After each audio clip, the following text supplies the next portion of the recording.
देखिए, जहां तक रही मंदिरों की बात, तो सबसे पहले आपको ये जानने के पहले कि कितनों पे कंट्रोल है, आपको ये जानना पड़ेगा कि हैं कितने मंदिर।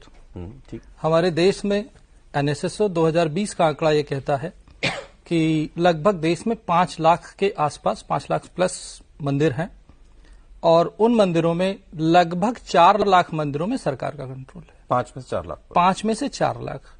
और उससे भी बड़ी बात यह है कि जो 4 लाख मंदिर हैं उसमें मेजॉरिटी टेम्पल्स जो आते हैं वो साउथ इंडिया में आते हैं।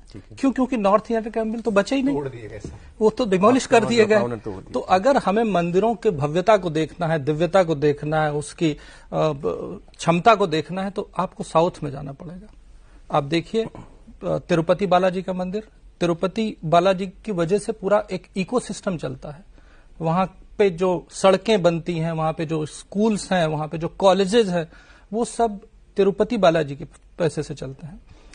सबसे बड़ी प्रॉब्लम यह है कि सिर्फ नंबर नहीं, अब इस पे मैं किसी धर्म के खिलाफ नहीं बोल रहा हूं, लेकिन चूंकि आंकड़े हैं तो जानना जरूरी है। हमारे देश में 140 करोड़ लोग माने जाते हैं, जिसमें से करीब करीब 100 करोड़ से ज्यादा लोग हिंदू हैं, 110 करोड़ के आसपास, बाकी माइनॉरिटी आते हैं।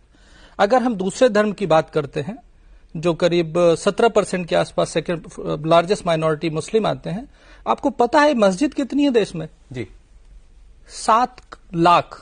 मंदिर से ज्यादा मस्जिद है। एनएसएसओ का ही आंकड़ा है, 7 लाख मस्जिद है, 5 लाख मंदिर है। चर्च कितनी है? जिनकी पॉपुलेशन लगभग 1.5% के आसपास है, 75,000 प्लस। आपको एक आंकड़ा और बताता हूं। जब सर जॉन मोनेरो आए थे, 1810 की बात है, उस समय हमारे देश में गुरुकुल कितने थे पता है आपको? 7 लाख गुरुकुल थे। हर गांव में एक गुरुकुल था। और गुरुकुल और विद्यालय 2 अलग एंटिटी है। आज कितने गुरुकुल हैं? 3,500। और वहीं पर अगर हम मदरसों की बात करें तो कितने हैं? 3.5 लाख। चौंक रहे होंगे ना। उसका रीजन क्या है? उसका रीजन यह है कि हिंदू धर्म का केंद्र क्या होता है? मंदिर। हम कहते हैं, हमारे शास्त्रों में बताया गया, धर्मो रक्षति रक्षता।